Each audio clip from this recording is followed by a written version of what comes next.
Hello, dear listeners. I'm so excited to each week be bringing you thoughts, breakdowns, and comparisons for novels and their film or TV adaptations.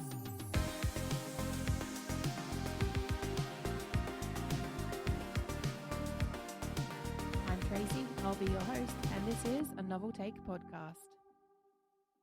Happy Friday, listeners. Here we are again, and I'm so happy you've chosen to listen along. Thank you and welcome. Last week, the number of listeners grew again slightly, and again, I have just been bouncing off the walls. Thank you, thank you, thank you. For an introvert who ummed and ahed over starting this podcast and who is constantly overthinking things and just want to change things up to make it the best podcast I can, I'm excited that anybody is listening. So thank you very, very much. This week has been a little bit of a roller coaster for me. It's week 12 of unemployment, and I started the week off on a high. It was best friend Carol's birthday, and we went for a fabulous lunch with our other best friend Lara and their partners.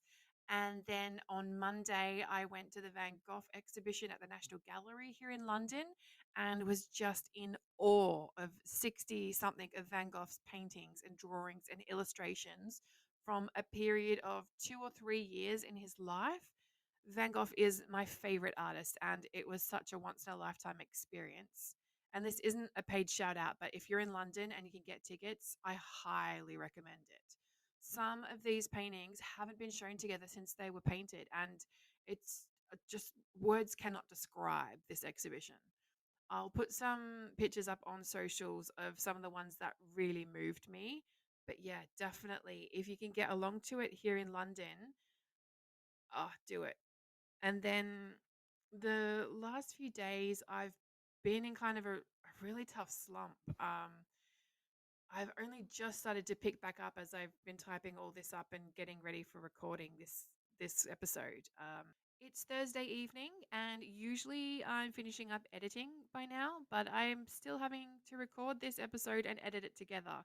And then tomorrow night, I'm seeing a dear friend of mine who I haven't seen in far too many years, and I'm so, so, so excited.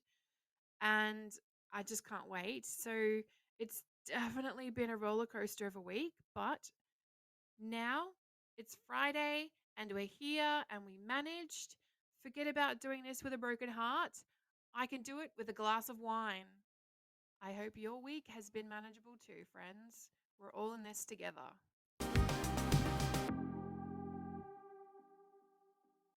Let's get into why we're all here. Last week, we finished the journey from platform 9 3/4 with Harry, Ron, and the rest of the first years standing in the shadow of Hogwarts Castle in front of a huge oak door that Hagrid had knocked on 3 times. This week, we enter Hogwarts and cover chapters 7 to 10, the Sorting Hat, the Potions Master, the Midnight Duel, and Hallowe'en. Let's take a very quick break, and when we come back, it's time to meet the Sorting Hat.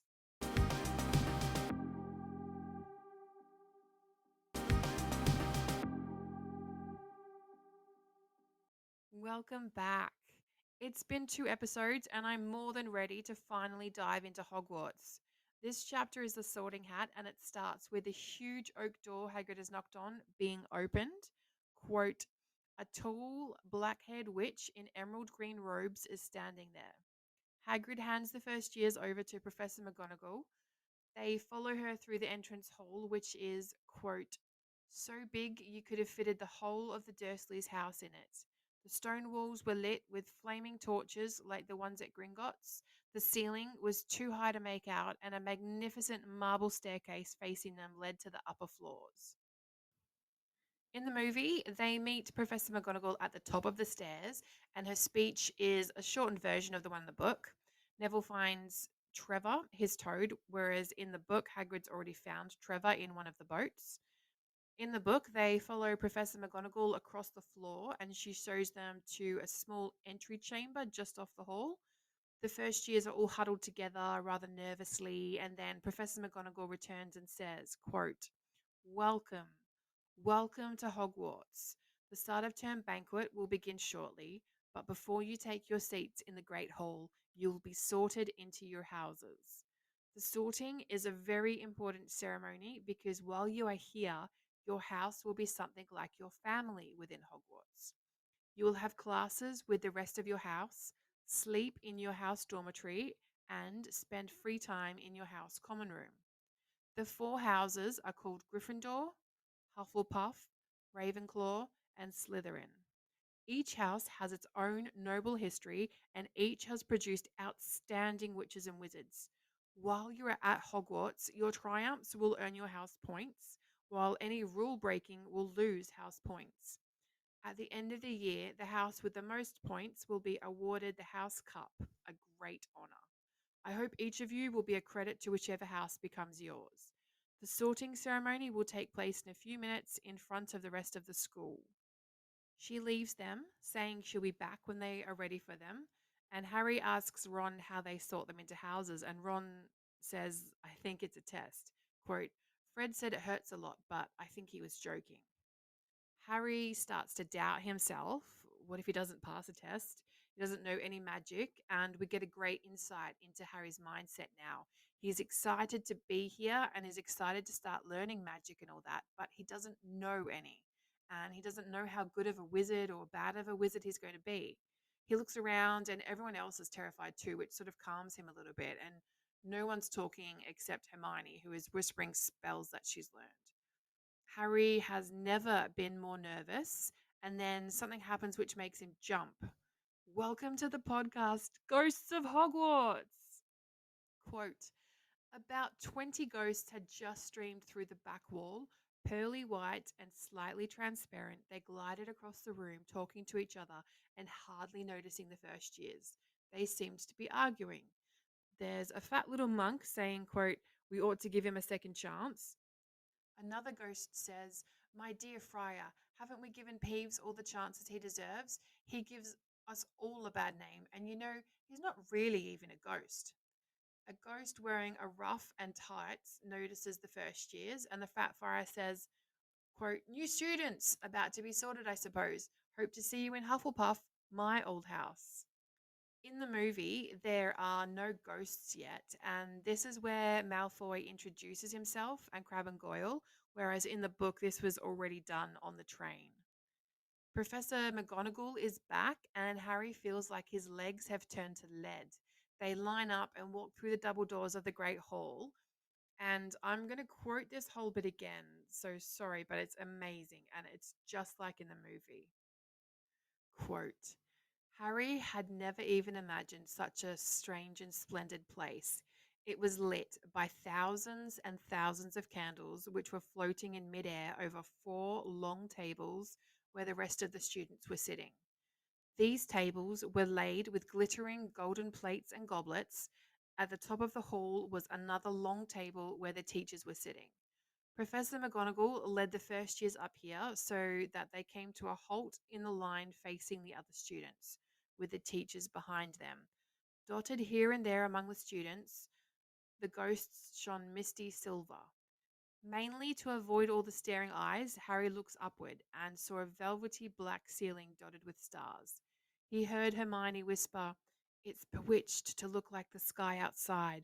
I read about it in Hogwarts, a history. It was hard to believe there was a ceiling there at all, and that the great hall simply didn't open onto the heavens. Professor McGonagall places a four-legged stool in front of them and puts a pointed wizard's hat on top of it. The hat is described as, quote, patched and frayed and extremely dirty. The sorting hat doesn't do anything for a minute, but all the students are looking at it now, so Harry does too. And he's thinking maybe he needs to pull a rabbit out of it. The sorting hat begins to sing. I'm so sorry for this, but it's not in the movie, and the sorting hat doesn't say things without some meaning. So here we go. Oh, you may not think I'm pretty, but don't judge on what you see. I'll eat myself if you can find a smarter hat than me. You can keep your bowlers black, your top hats sleek and tall, for I'm the Hogwarts sorting hat and I can cap them all. There's nothing hidden in your head the sorting hat can't see, so try me on and I will tell you where you ought to be. You might belong in Gryffindor, where dwell the brave at heart. The daring nerve and chivalry sets Gryffindors apart. You might belong in Hufflepuff, where they are just and loyal. Those patient Hufflepuffs are true and unafraid of toil. Or yet in wise old Ravenclaw, if you've a ready mind, where those of wit and learning will always find their kind. Or perhaps in Slytherin, you'll make your real friends. Those cunning folk use any means to achieve their ends. So put me on, don't be afraid, and don't get in a flap. You're in safe hands, though I have none, for I am a thinking cap. The whole hall bursts into applause, and the sorting hat bows to each of the four tables. In the movie, the sorting hat is already on the stool in front of the high table when the first years walk through the hall. It looks quite good for a 1,000-year-old hat, I think. Professor Dumbledore gives his announcements now instead of after the feast. And we only hear the following students being sorted: Hermione Granger, Draco Malfoy. Here, Ron mentions that what Hagrid has already said in the book about there not being a witch or wizard who went bad that wasn't in Slytherin. Susan Bones, Harry notices Professor Quirrell talking to another teacher, and when that teacher looks at Harry, his scar hurts. Ronald Weasley, Harry Potter. In the book, Professor McGonagall calls the students to be sorted in alphabetical order. I'm going to mention all the ones named in the book. They aren't all in the movie, but some of them do come up in future books. Hannah Abbott, a pink-faced girl with blonde pigtails, is in Hufflepuff. Susan Bones in Hufflepuff. Terry Boot in Ravenclaw. Mandy Brocklehurst in Ravenclaw. Lavender Brown, Gryffindor. Millicent Bulstrode, Slytherin. Justin Finch Fletchley, Hufflepuff. Seamus Finnegan, Gryffindor. Hermione Granger, Gryffindor. Neville Longbottom, Gryffindor. Morag McDougal is mentioned, but we don't know what house they're sorted into. Draco Malfoy, Slytherin. Crabbe and Goyle are already in Slytherin. Moon, Not, Parkinson are all mentioned, but we don't know where they go. But I think these are all Slytherins. A pair of twin girls, Patil and Patil. Sally Ann Perks, Harry Potter, Gryffindor. The sorting hat says exactly the same here as in the movie while Harry is wearing it. Percy, the prefect, shakes his hand, and the Weasley twins, as in the movie, yell, "We've got Potter! We've got Potter!" Harry sits down next to the ghost with the ruff from earlier, who pats him on the arm, and it's like a sudden horrible feeling, like he's just plunged it into a bucket of ice cold water. He sees Hagrid at the high table, who gives him a thumbs up and recognizes Albus Dumbledore from the Chocolate Frog card. And Professor Quirrell is looking very peculiar in a large purple turban. This is my brain freeze from last week, if you remember, and it's the first mention of Professor Quirrell wearing a turban. In the Leaky Cauldron, he was turban free. And the last three people sorted are Lisa Turban into Ravenclaw, Ron Weasley in Gryffindor, and Blaise Zabini in Slytherin. Harry looks down at his golden plate and realizes he's hungry. The pumpkin pasties were so long ago. Albus Dumbledore gets to his feet, and with movie Dumbledore, you don't really see his fun side. You do in little bits, but it's much more evident here in the books. He's not quite so serious all the time, and little things that he says every now and then here in the book is brilliant, like this quote: "Welcome, welcome to a new year at Hogwarts. Before we begin our banquet, I would like to say a few words, and here they are. Nitwit, blubber, oddment, tweak." I get why in the movie they have Dumbledore giving a speech before the feast. It just helps with the flow of the movie. But in the book, in a practical sense, all those kids will be thinking about is food and when is dinner. And giving the speech after they've had their fill makes sense too.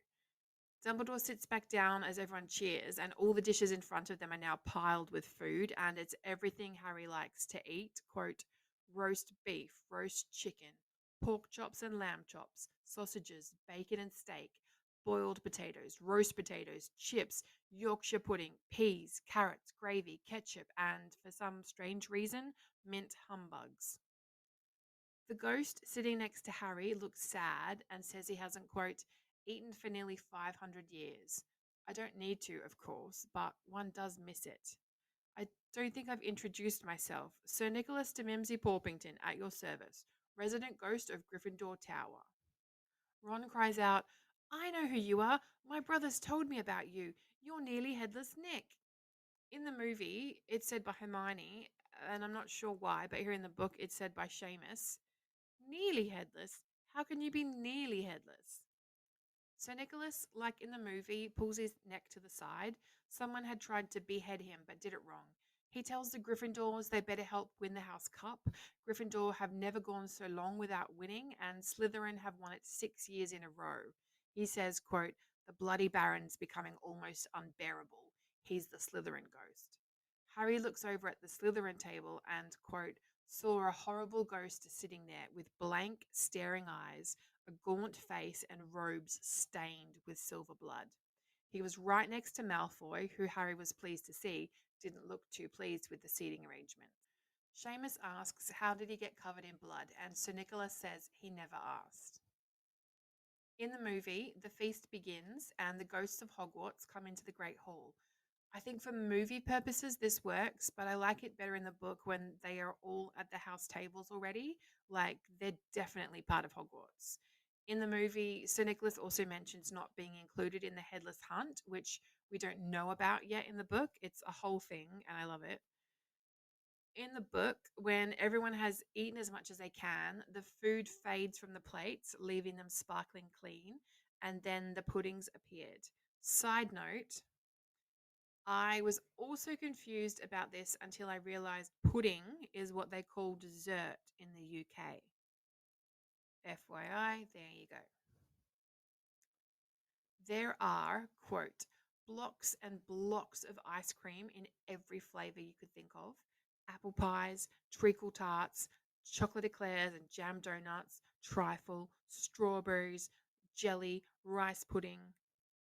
As they have dessert, talk turns to their families, and Seamus tells the same as in the movie that he's half and half. Ron asks Neville, and Neville tells them, quote, my gran brought me up, and she's a witch, but the family thought I was all muggle for ages. My great uncle Algie kept trying to catch me off my guard and force some magic out of me. He pushed me off the end of Blackpool Pier once. I nearly drowned. But nothing happened until I was 8. Great Uncle Algie came around for tea, and he was hanging me out of an upstairs window by the ankles when my great auntie Enid offered him a meringue, and he accidentally let go. But I bounced all the way down the garden and into the road. They were all really pleased. Gran was crying. She was so happy. And you should have seen their faces when I got in here. They thought I might not be magic enough to come, you see. Great Uncle Algie was so pleased he brought me my toad. So, my mistake last week, it wasn't Neville's grandmother that brought the toad, it was his great uncle Algie. But still interesting to know. It's an older family member who perhaps didn't know toads were considered to be old fashioned. Percy and Hermione are talking about lessons, and Harry starts to feel sleepy. He looks at the high table, and this part has already played out during the sorting in the movie. Quote, Professor Quirrell, in his absurd turban, was talking to a teacher with greasy black hair, a hooked nose, and sallow skin. It happened very suddenly. The hook-nosed teacher looks past Quirrell's turban straight into Harry's eyes, and a sharp, hot pain shot across the scar on Harry's forehead. The pain had gone quickly as it had come.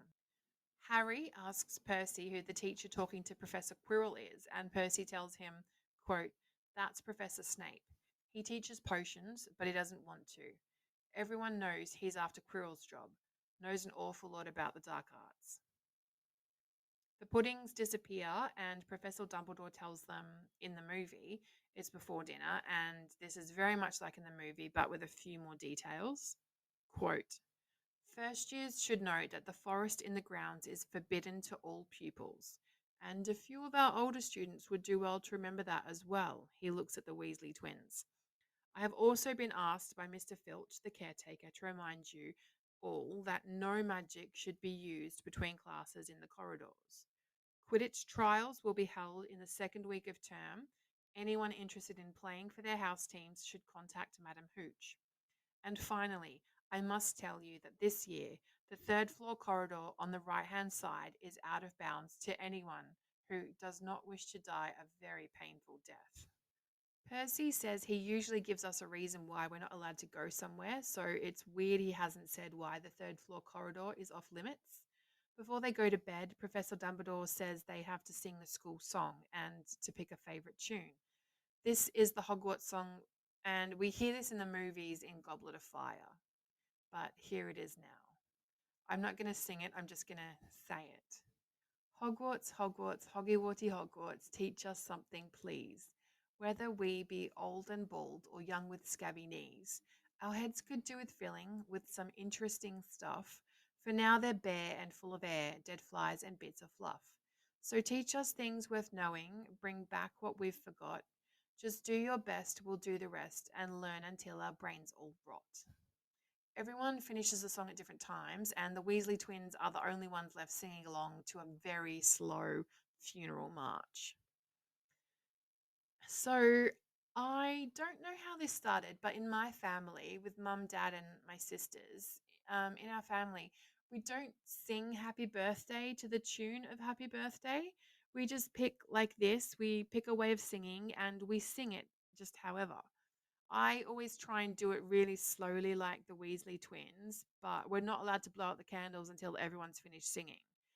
And we went for dinner for my mum's 60th about 10 years ago, and we did it that way in the restaurant.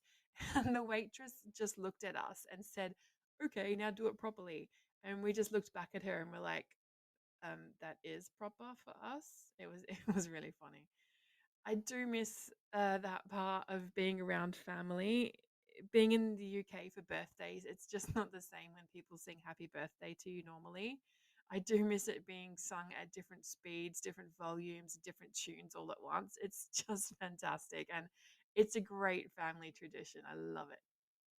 The Gryffindor first years follow Percy through the castle and come to a halt.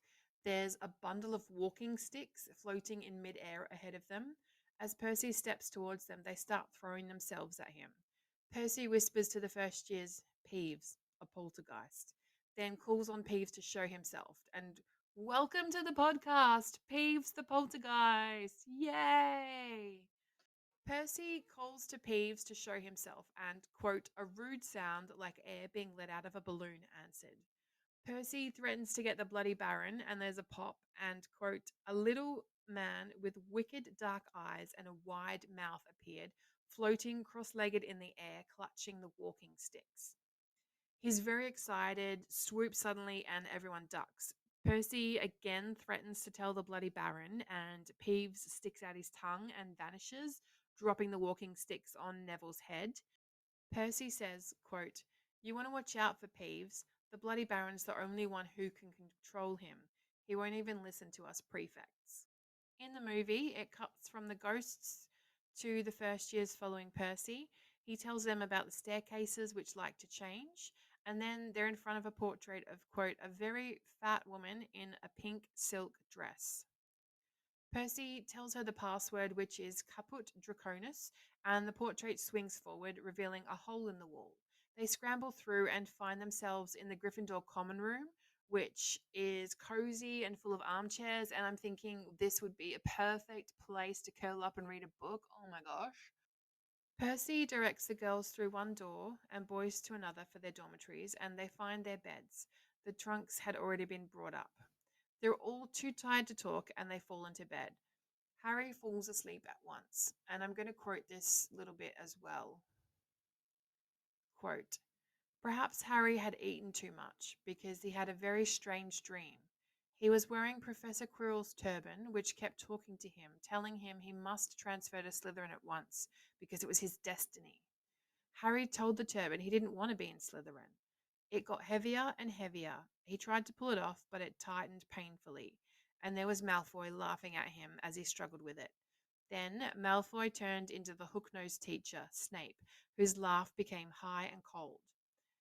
There was a burst of green light, and Harry woke, sweating and shaking. He rolled over and fell asleep again, and when he woke the next day, he didn't remember the dream at all."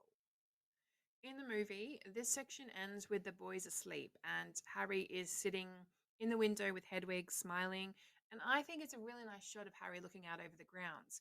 He's happy and comfortable, and for the first time he can remember, he's somewhere that he's wanted. But I definitely think not having the dream sequence leaves out some of the foreshadowing that I mentioned last week isn't in the movies. And this part of the movie ends around 50 minutes, 20 seconds. That, friends, is the Sorting Hat, the Ghosts of Hogwarts, and Peeves the Poltergeist. I love Peeves. He's probably my favorite Harry Potter character, and I was so sad that he's not in the movies. For anyone who has only watched the movies, he is the little bit of mischief aside from the Weasley twins that just makes the books what they are. I think I love him.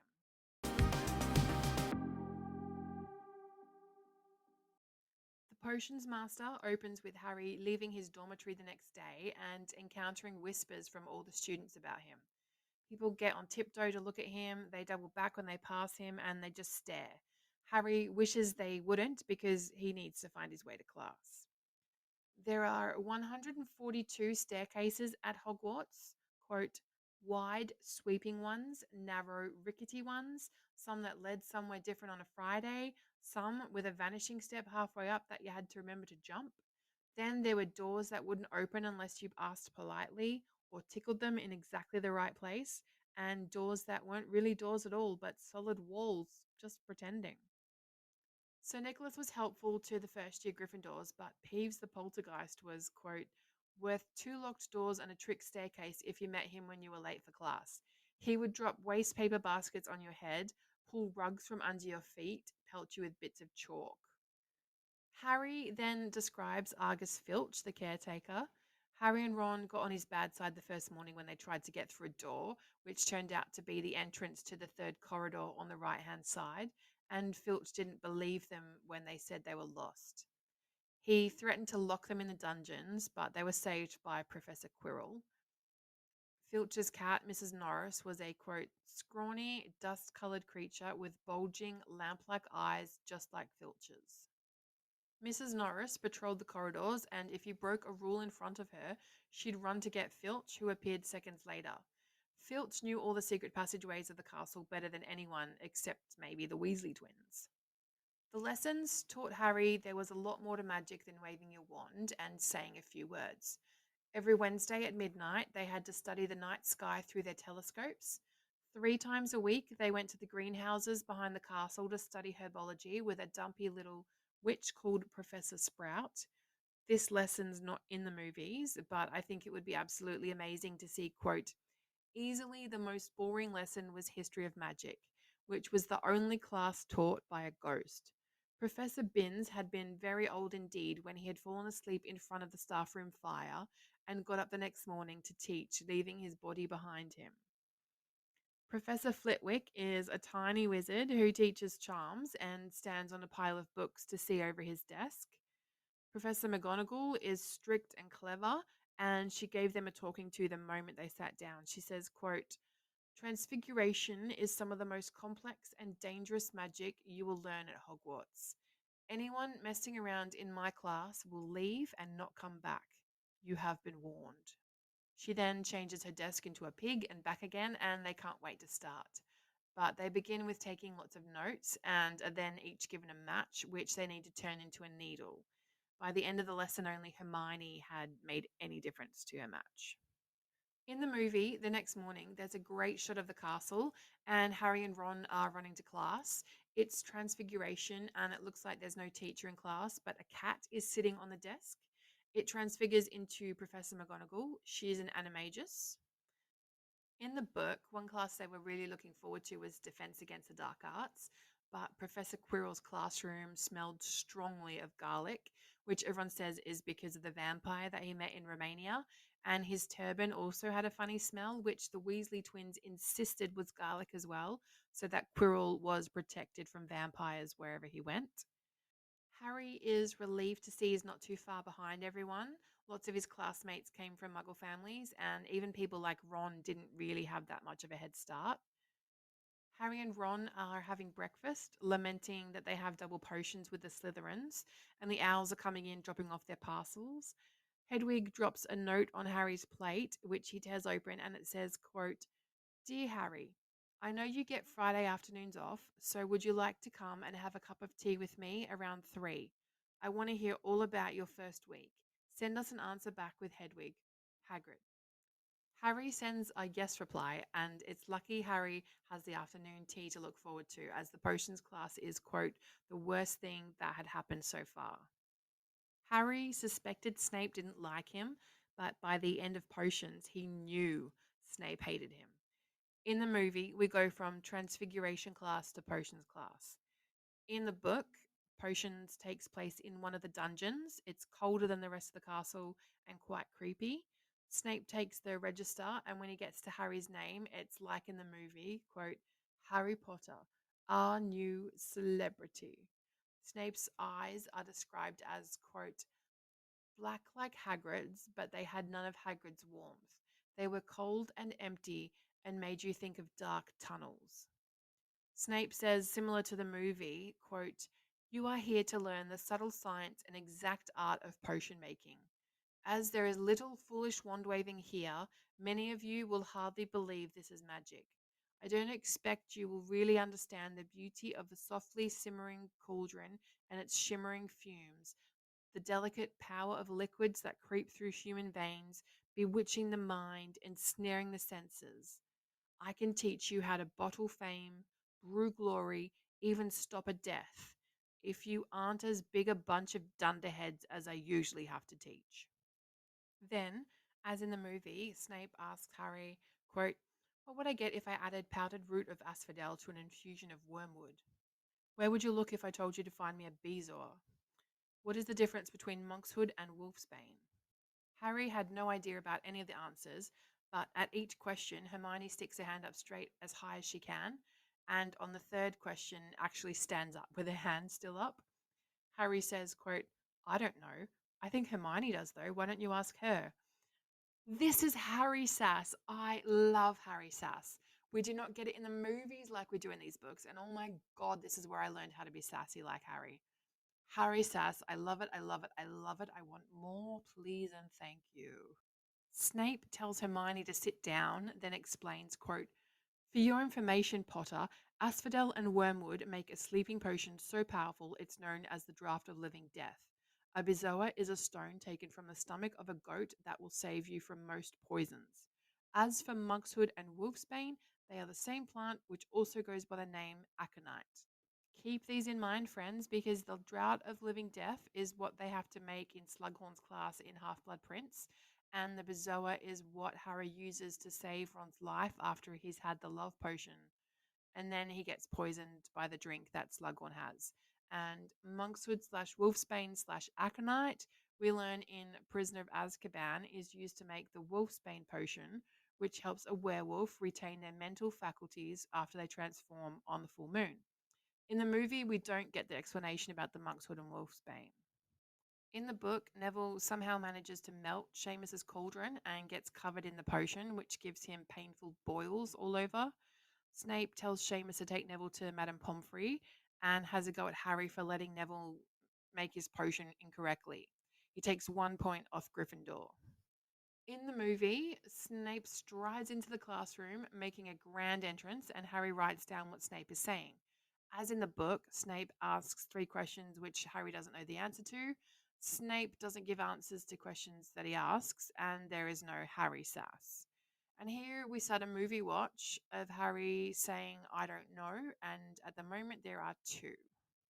An hour later, they're out of potions, and at 5 to 3, Harry and Ron head to Hagrid's hut. They meet Fang, an enormous black boarhound. Harry introduces Ron to Hagrid, and Hagrid pours them tea and serves rock cakes, which nearly break their teeth. Hagrid says he spent half his life chasing the Weasley twins from the forest, and they tell him about all their lessons and about potions. Hagrid tells Harry not to worry.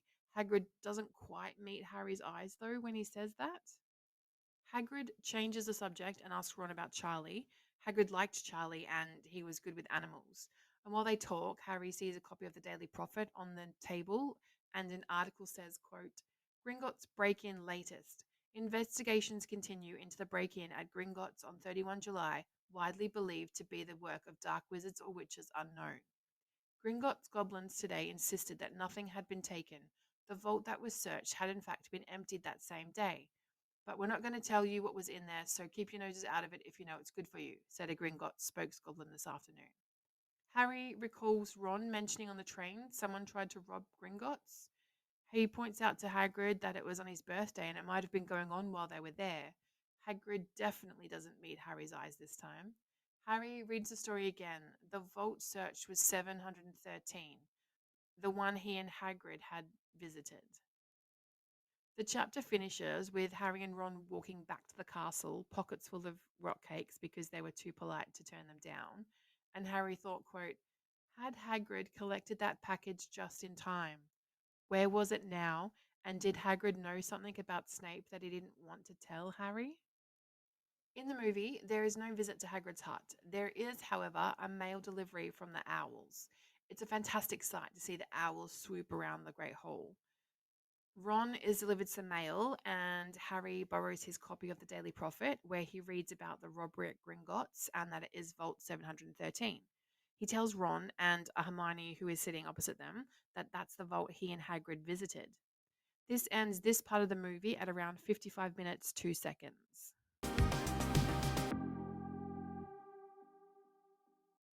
The Midnight Duel itself is actually left out of the movie entirely, but they've taken some bits from this chapter. In the Gryffindor common room, a notice has gone up saying flying lessons will start and Gryffindor and Slytherin are going to be learning together. Everyone is excited and starts talking about flying. All the people from Wizarding families are bragging about all the stuff that they've done. Malfoy brags about escaping from muggles in helicopters. Seamus says he spent most of his childhood zooming around the countryside on his broomstick. And even Ron says he almost hit a hang glider on Charlie's old broom. They also talk about Quidditch constantly, and Ron and Dean have a big argument about football. Ron, quote, couldn't see what was exciting about a game with only one ball when no one was allowed to fly. Harry had caught Ron prodding Dean's poster of West Ham football team, trying to make the players move. Neville has never been on a broomstick because his gran never let him.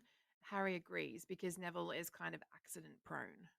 Hermione is the most nervous about flying because it's not something you can learn in a book, but she hasn't stopped trying though. She's read a book from the library called Quidditch Through the Ages, trying to find anything that might help her. Harry hasn't had a letter since Hagrid's note, and a little barn owl brings Neville a small package, which is, quote, a glass ball the size of a large marble, which seemed to be full of white smoke.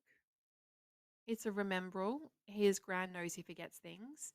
And Draco is passing the table and snatches it from him. Harry and Ron jump to their feet and they want a reason to fight him, but Professor McGonagall sees and puts a stop to it. In the movie, Hermione is the one to mention the smoke turning red when you've forgotten something, not Neville. I'm frustrated they give away other characters' lines to Hermione. We get it, she's a know it all. But this is not show, don't tell. This is tell, tell, tell. In the book, Harry, Ron, and the other Gryffindors go down to their first flying lesson on the smooth lawn on the opposite side of the grounds to the Forbidden Forest. Madame Hooch arrives and she has, quote, short grey hair and yellow eyes like a hawk. Question: do we know why she's called Madame Hooch and not Professor Hooch? I get Madame Pomfrey because she's not really a teacher, but Madame Hooch is teaching them flying. And she also looks after Quidditch. So I don't know. Has anyone got any comments? Please leave comments. She shows them how to mount their broomsticks and she says not to kick off until she'd blown her whistle. Neville's a little bit nervous, so he kicks off before the whistle is blown, but his broomstick keeps rising and rising. Then he slips off the broom and falls. There's a nasty crack and his wrist is broken. The broomstick keeps getting higher and higher, drifting towards the Forbidden Forest. In the movie, Neville's broom has a mind of its own. He doesn't kick off because he's nervous.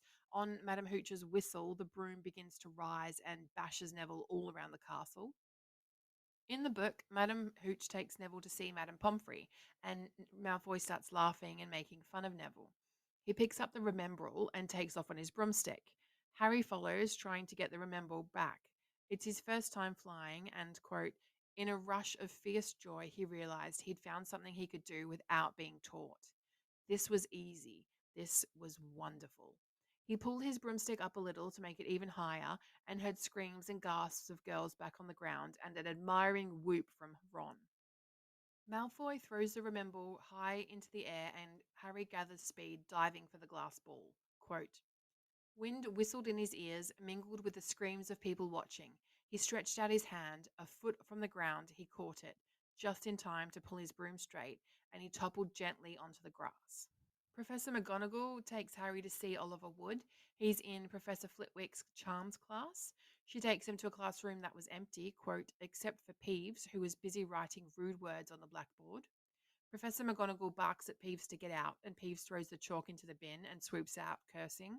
She introduces Harry to Oliver and says, quote, I found you a seeker. He caught that thing in his hand after a 50-foot dive.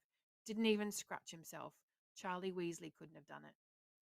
Wood says Harry has the build of a seeker and that he'll need a decent broom, a Nimbus 2000 or a Clean Sweep 7. Professor McGonagall says she'll talk to Dumbledore and see if he will waive the first year rule. Then she says to Harry, smiling, quote, your father would have been proud. He was an excellent Quidditch player himself. In the movie, Professor McGonagall finds Oliver Wood in Professor Quirrell's Defense Against a Dark Arts class, and they head into the corridor, not into an empty classroom. So Nicholas is talking to another ghost about Harry becoming Seeker, and Harry and Ron are walking to or from class talking about it. Hermione joins them and says it's in his blood and takes him to the trophy room to see a Gryffindor plaque with Seeker James Potter 1972 on it. Quick math. James turned 12 in March of 1972, so he would have been 11 at the start of that school year in September 1971. So Harry couldn't have been the youngest Quidditch player in a century. His dad would have been. Even in the books, Harry is the youngest house player in a century. So unless Harry's dad only started playing after he turned 12, the math ain't mathing. Make it make sense. On their way back from looking at the trophy, Harry, Ron, and Hermione are on a staircase which moves, and they find themselves in a corridor, and Hermione says it's the forbidden third floor. Mrs. Norris sees them, and they run to a door which Hermione uses Alohomora to unlock, and they hide. Here they see the three-headed dog, and they run back to the common room where Hermione says the get killed or worse expelled line, and a great addition is Ron saying, quote, she needs to sort out her priorities. The scene ends in the movie at about 1 hour, 3 minutes, and 41 seconds. In the book at dinner, Harry tells Ron about making Seeker, and Ron is just amazed because first years never get to be on the team. Malfoy turns up and asks if Harry is having his last meal because he's heading back on the train, right? The interaction prompts Malfoy to challenge Harry to a wizard's duel. Ron will be Harry's second, and they agree to meet Malfoy in the trophy room at midnight. Hermione's overheard them and tries to warn them about wandering around school at night, but Harry tells her it's none of her business. That night, Dean and Seamus are asleep, and Neville is not back from the hospital wing yet. So at 11:30, Ron and Harry put on their dressing gowns, pick up their wands, and creep downstairs to the common room. They're almost out the portrait hole when a voice says, quote, I can't believe you're going to do this, Harry. It's Hermione. Ron tells her to go back to bed. Hermione's not going to give up, and she follows them, berating them. She finally gives up and turns to go back through the common room, but she's facing an empty painting. The fat lady has gone and she's locked out, so she decides to go with them. They hear a snuffling, which they think is Filch or Mrs. Norris, but it turns out to be Neville. He didn't know the new password and has been there for hours. As the fat lady's not there, he goes with them as well, saying the Bloody Baron's already been passed twice already. I think the interaction here, before they are friends with Hermione and with Neville, is desperately missing from the movies.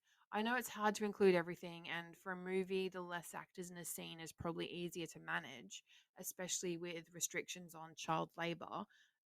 But little interactions like this, they help build the world. They show us the connections between the characters and the bonds they have together, and it makes what happens in future books more realistic and heartbreaking.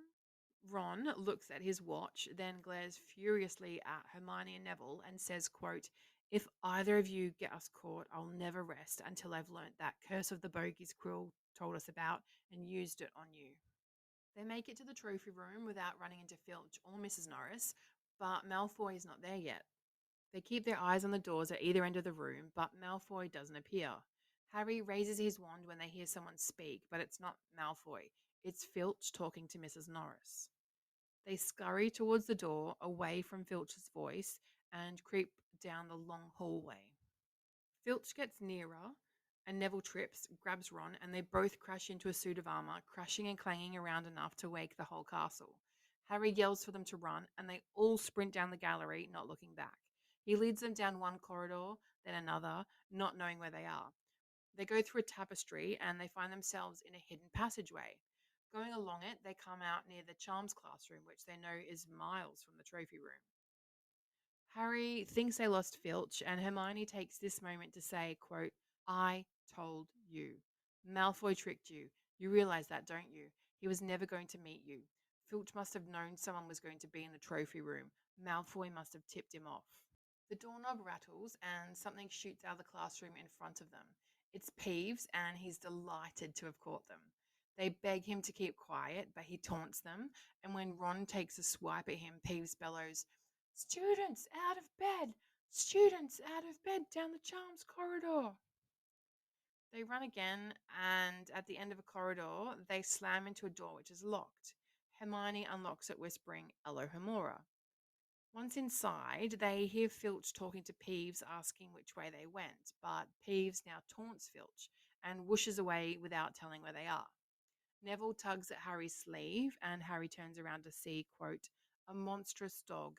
It had 3 heads, 3 drooling mouths, saliva hanging in slippery ropes from yellowish fangs. They are in the forbidden corridor on the 3rd floor. Harry quickly opens the door, deciding running into Filch is better than this. Filch is nowhere around, and so they don't stop running until they reach the portrait of the fat lady, and Harry pants the new password, pig snout, pig snout. Once they're back in the common room, they all collapse into armchairs, and Ron asks, quote, what do you think they're doing, keeping a thing like that locked up in a school?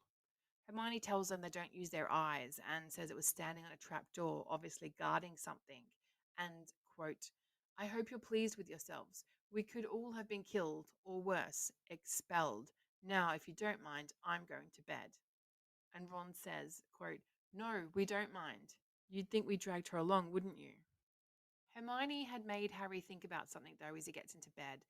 The dog is guarding something, and Hagrid had said Gringotts was the safest place for something he wanted to hide, except Hogwarts. Quote, it looked as though Harry had found out where the grubby little package from Vault 713 was.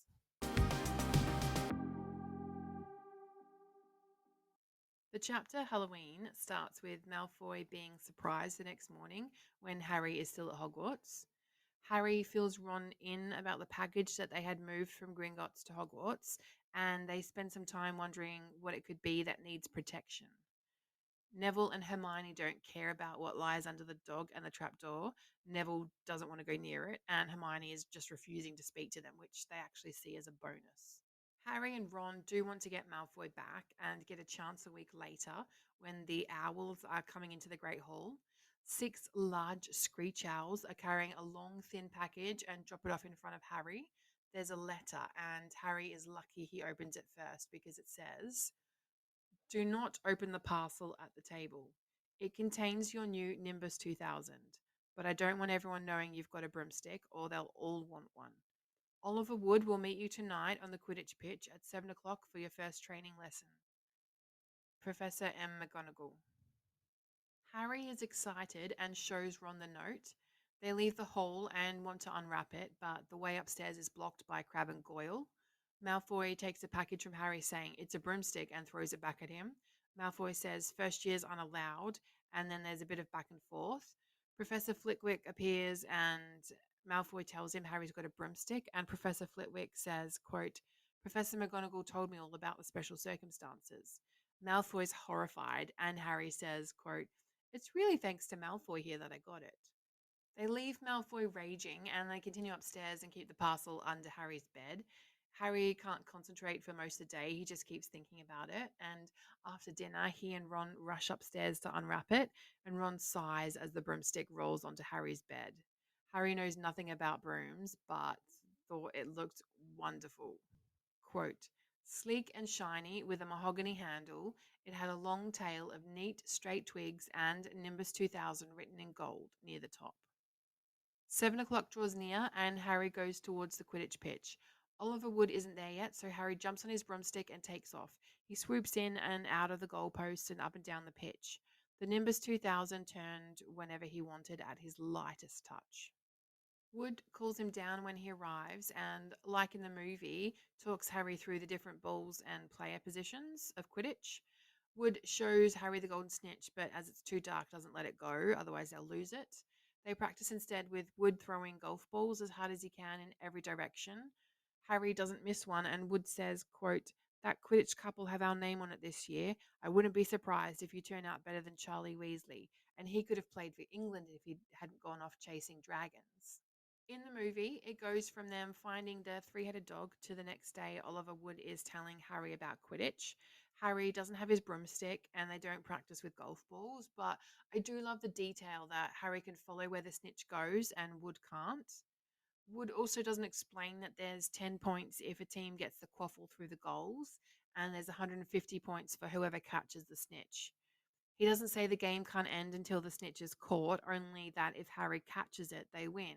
And this is good for us to know as we move into the Quidditch matches in the books and the calculated risks with scoring that Harry has to take. In the book, Harry is really busy now. He's got Quidditch practice 3 times a week on top of all the homework, and suddenly he's been at Hogwarts for 2 months. The castle feels more at home than Privet Drive ever did.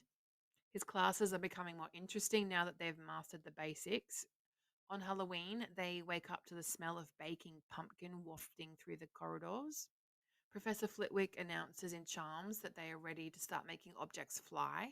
Like in the movie, there's the swish and flick and Wingardium Leviosa, and Hermione, of course, excels at this.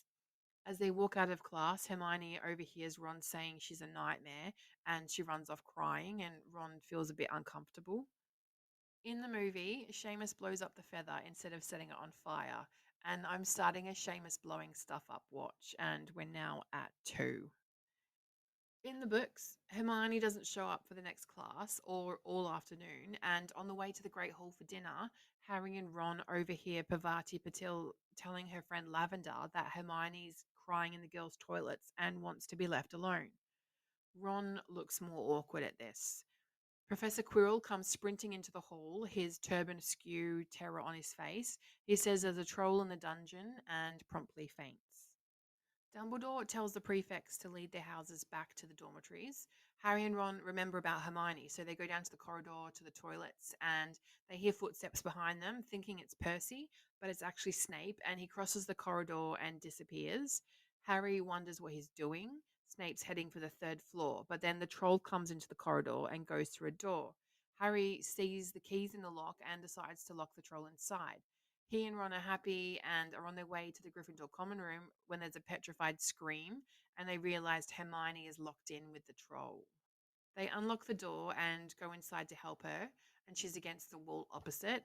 It's very much like in the movie. They manage to knock the troll out, and the teachers come running in. Professor McGonagall comes bursting in, followed by Snape and Quirrell last. Professor McGonagall is so angry, and Hermione says it's all her fault, and she gets 5 points taken from Gryffindor. She then heads back to the common room, and Professor McGonagall gives Harry and Ron each 5 points to Gryffindor. When they get to the common room, Hermione's waiting for them, and there's an embarrassed pause, and then they all say an awkward thanks. The last paragraph in this chapter says, quote, but from that moment on, Hermione Granger became their friend. There are some things you can't share without ending up liking each other, and knocking out a 12-foot mountain troll is one of them. In the movie, there are pumpkins floating around the Great Hall at dinner instead of the thousands of bats described in the book. And Neville is the one who says Pavati Patil says Hermione is in the girls' bathroom crying instead of Harry and Ron overhearing Pavati telling Lavender. When they go to find Hermione, they don't lock the troll in with her. They see a troll go into the bathroom and they rush in when Hermione screams. When the troll has Harry, he and Hermione help Ron with what to do instead of Ron just doing it himself. And when they've knocked the troll out and the teachers arrive, Harry sees Snape's leg is injured and Snape quickly covers it. This section of the movie finishes around 1 hour, 13 minutes, and 47 seconds. And with that, my friends, we are now over halfway through Philosopher's Stone. I can't believe it, and there's only 2 more episodes to go. Let's take a well earned break, and I'll be back with Pixie's Pinion and Arya Asks.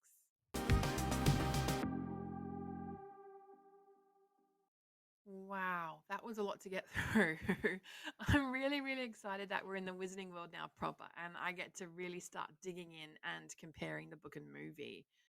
The major details that I feel were left out of these chapters were definitely the ghosts of Hogwarts, the Sorting Hat song, little snippets we're starting to see about Neville's home life and their friendship with him, visiting Hagrid, and most importantly, Harry Sass.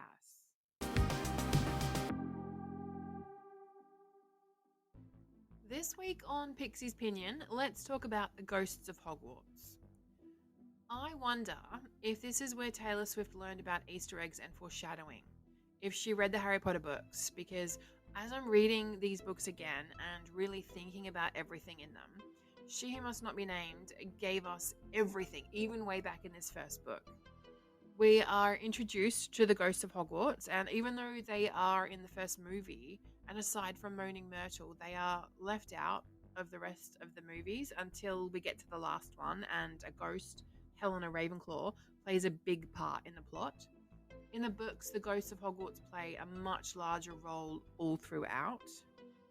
As I reread these books, I'm excited to see if there's anything I pick up on regarding the ghosts that point to what happens in Deathly Hallows. What do you all think about leaving the ghosts out of the movies? I get it's mainly due to CGI costs and time, but do the rest of the movies lack a certain something without the ghosts?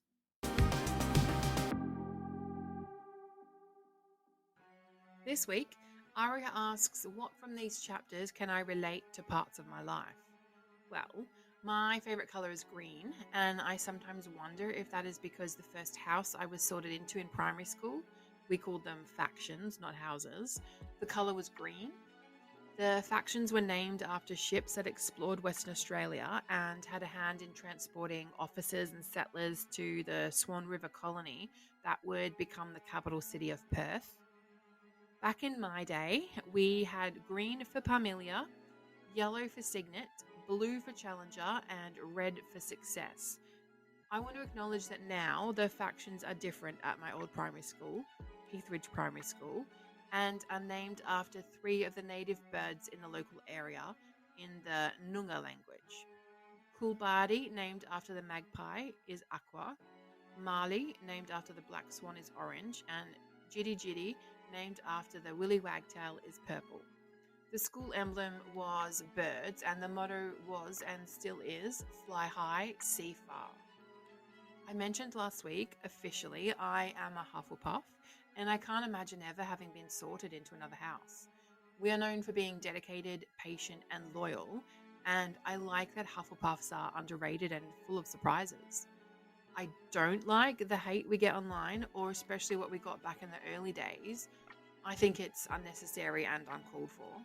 And there are many great Hufflepuffs in the Wizarding world.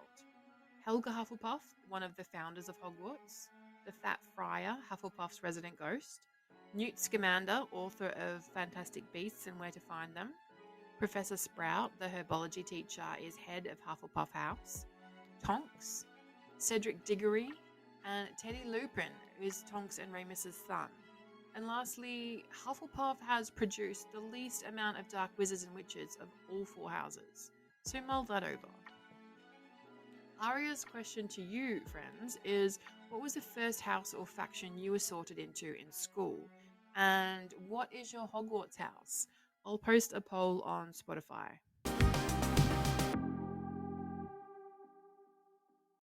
Lastly, friends, we have Quote Watch. You look like your father / you have your mother's eyes watch is 2.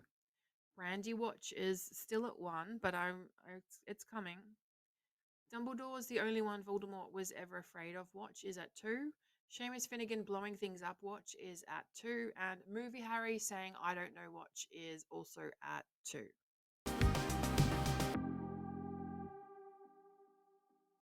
I can't believe we're at the end of another episode. Thank you all so very, very much for tuning in. I'm loving seeing the listener numbers grow every day. It's a beautiful thing. We're now more than halfway through Philosopher's Stone. I can't believe it. I'll be back next week for the penultimate episode with chapters 11 to 13, Quidditch, The Mirror of Erised, and Nicholas Flamel. Quick reminder again of how you can support the podcast. You can rate and review on Spotify and Apple Podcasts. You can also now listen along on YouTube if you so desire. On Instagram and Threads, we are at a Novel Take Podcast. And I'm working on a website that will bring everything together and also allow you to interact and support the podcast and myself financially if you so desire. I'll put all the links in the show notes below. Please leave feedback. I want to improve. I've never done this before and I'm doing it all by myself. And I want to know if there's things that you find aren't working. Please reach out, let me know, leave a comment. If there's something you would like to hear about, if you've got perhaps a topic for Pixie's Pinion or Arya Asks that you think would be worthwhile, oh my gosh, I am open to suggestions on what you lovely people out there would love to hear. So please get involved. I'm really enjoying this whole experience. Thank you all so much again for your support. It means a lot. So take care, friends. And until next time, I'm Tracy, and may your favorite part of a book always make it into the adaptation.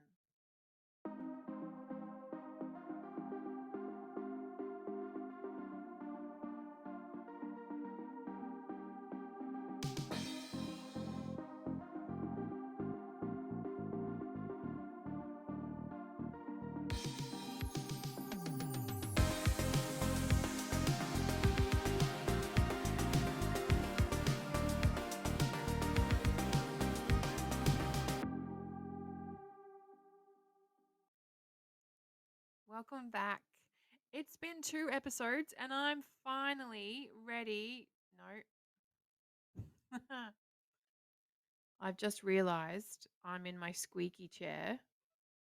I'm not going to bother changing it. So, um, if there's squeakiness, I'm sorry. I'll try not to wiggle too much. Depends how much wine I have. You might belong in Gryffindor, where brave. Oh, fuck. Before we be. Shit. Before we begin our. Oh my god. Before we begin our banquet. There's too many B's. Before we begin our banquet.